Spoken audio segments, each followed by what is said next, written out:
Samantala, naghain ng petisyon sa Korte Suprema ang ilang miyembro ng tinaguriang Magnificent Seven ng Kamara laban sa pagdedeklara ng martial law sa Mindanao.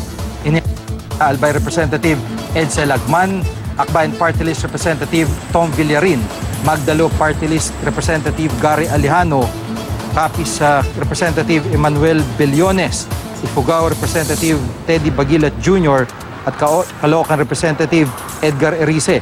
Nanawagan silang ipawalang bisa ng Korte ang Proclamation 216 na nagdedeklara ng martial law sa Mindanao dahil wala raw itong sapat na basehan. Ayon sa petisyon, nakabase lang umanong deklarasyon sa mga imbento o di kay maling impormasyon at spekulasyon kaugnay ng sinasabi ng gobyerno na rebellion o invasion na anilay nangyayari sa bansa.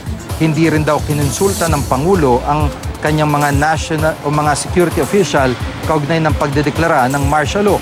Bigo rin daw ang liderato ng Kongreso na tuparin ang tungkulin nito sa ilalim ng konstitusyon, magsagawa ng joint session para pagbotohan ang deklarasyon.